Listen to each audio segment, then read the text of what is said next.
Yaşa Türkmenistan cennet mekan.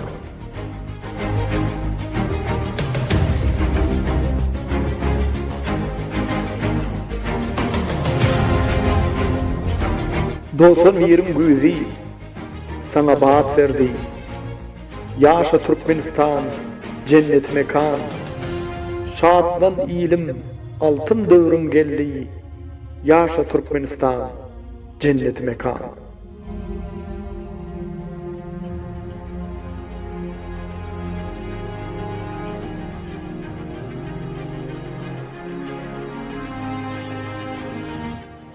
Kalkınış dövründe kalkınan ilim, senin vasfın edip yadamaz dilim, coşurur devletin buysan yar gönlüm.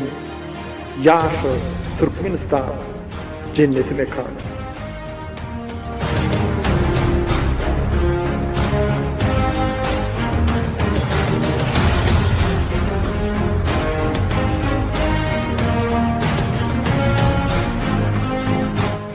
Bu gaz yayına ya derya düdümlü, görüp uvan yarın onu özümde, Allah'ın nazarı halkıma bakan, yaşa Türkmenistan cenneti mekan.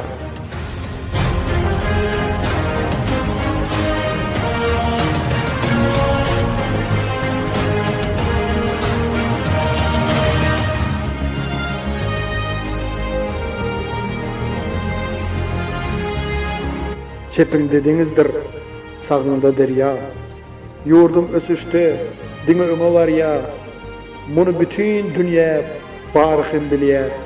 Yaşa Türkmenistan cenneti mekanı.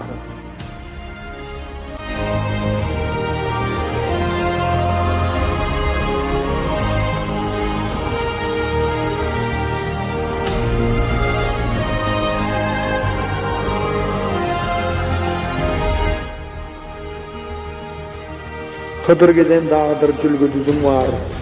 Vak vakçı, Moğol'un altın güydüm var. Bakar yazın var, kuva gazın var. Yaşa Türkmenistan cenneti mekan.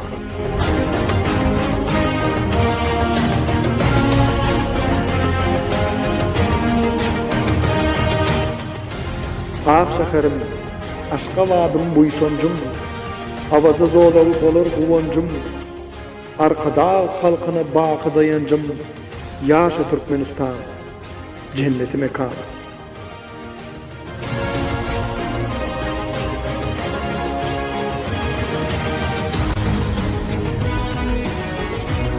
Yazı batır, yurdum üçün tarih az. Halkıma paylan yar nebit hem de gaz. Vasfını doldurmaz, aydın bilen saz. Yaşa Türkmenistan cenneti mekan. Allah'ın nazarı dine sana bakan.